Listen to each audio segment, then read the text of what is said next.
One tiny measurement can turn a perfect piece of wood into useless scrap. And the scary part? Some measuring mistakes are so small, you won't notice them until the entire project stops fitting together. If you want cleaner cuts, better joints, and fewer wasted boards, these are the measuring mistakes you need to avoid. The first mistake is measuring only once. It sounds obvious, but it's one of the easiest mistakes to make. Before an important cut, measure it. Check the measurement, and then verify it again. A few seconds of checking can save an entire board. Another mistake is trusting a damaged or inaccurate measuring tool. Tape measures can get bent, damaged, or worn over time. Squares can also become inaccurate. Before using an important measuring tool, make sure it's actually giving you reliable results. The next mistake is starting from the wrong point on your tape. That metal hook at the end of a tape measure is designed to move slightly. That's intentional. But if you don't understand how it works, or if the hook is damaged, your measurements can be wrong. Another common mistake is reading the tape incorrectly. Woodworking measurements can get very precise.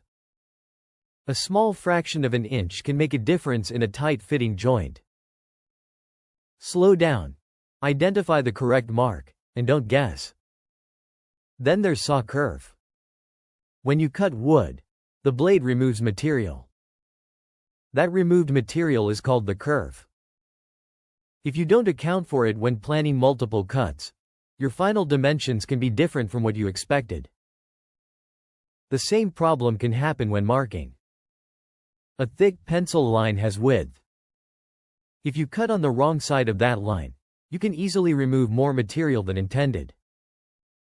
For precision work, use a sharp marking pencil or marking knife, and clearly identify exactly where the cut should go.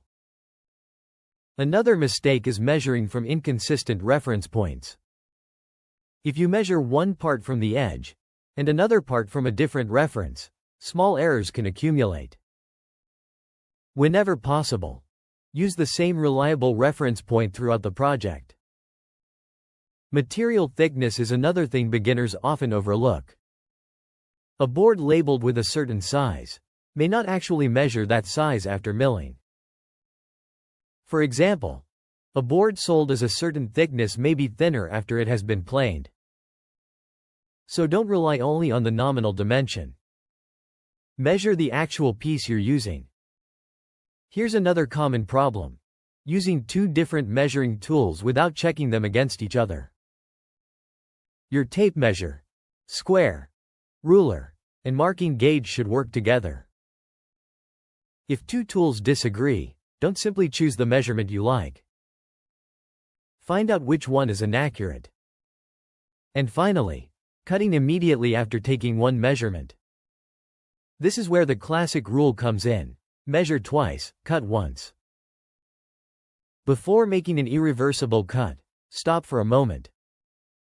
Check the dimension. Check the reference point.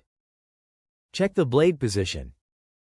And make sure you're cutting the correct piece. Because once the blade goes through the wood, you can't put that material back. Good measuring isn't about being slow. It's about being consistent. Use accurate tools. Measure from reliable reference points. Mark clearly. Account for material thickness and saw kerf. And verify important dimensions before cutting. Do that, and you'll make fewer mistakes, waste less wood, and build projects that actually fit together. What's the worst measuring mistake you've ever made? Cut a board too short? Measured from the wrong side? Forgot to account for the blade? Tell me in the comments.